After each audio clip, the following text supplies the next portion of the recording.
I took the bookstore across, back to 1937. The National Army withdrew and Nanjing fell. In the summer of that year, it was gray and snowy.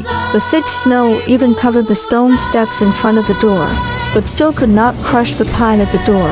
The city of Nanjing was broken. The little devil has entered the city. Fellow countrymen, unite quickly. On that day, the streets were filled with angry protests and shouts. I followed the system to the alley of years, staring at this era through the thin window, until the wandering teenager broke in and took a hardcover book for protection. Here, I exchanged steamed stuffed buns for the hope of my motherland, used books to reduce casualties on the battlefield. Later, Zhang Yang said frankly that I paid too much protection fees, and resolutely went to the battlefield. The peaceful bluestone road in the past is now crowded with angry people. They are young men and girls with green faces. They are businessmen in suits and suits. There are teachers in elegant long clothes and factory workers in coarse cloth and short clothes. They held high flags and shouted, "Down with Japanese imperialism! Guard Nanjing city to the death! Fellow citizens, unite!" Every man is responsible for the rise and fall of the country. Their shouts were deafening. I faced the blood of my predecessors for the first time in the 21st century. It was a heroic scene I had never seen before. It was far more real and boiling than the pictures of TV dramas. A sentence came to mind. Modern young people often do not have a firm belief of their predecessors, because they have never suffered the pain of losing relatives. Only at this moment could I understand that only by facing history directly can I really understand history. I stood on the railing beside the door and looked around.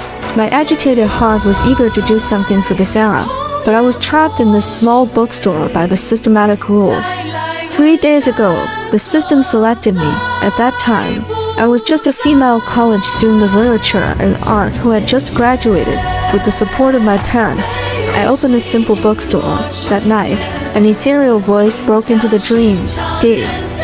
Find a suitable host and prepare to bind. This system is called Wanjia Bookstore, and it is its responsibility to carry forward the kindling of civilization. With Ines, Ling Xing seemed like to be the host of this system. Vaguely, I nodded. D. Binding succeeded. Please select the first plane to jump. Select plane. In a trance, I thought of the meaning of my name, Star.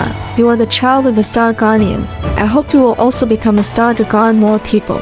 Grandpa's words full of expectation still reverberated in his ears. Thinking of this, I made an answer. If I can choose, I choose my world. Time, the Republic of China, Grandpa. I also want to make a candle. Although it is not as bright as the stars, it also tries to illuminate a little dark. Unfortunately, I have been here for 3 days. The bookstore that appears out of thin air is like a stone thrown into the sea, which cannot arouse a little splash, until a sudden knock on the door sounded. Hey, what about you?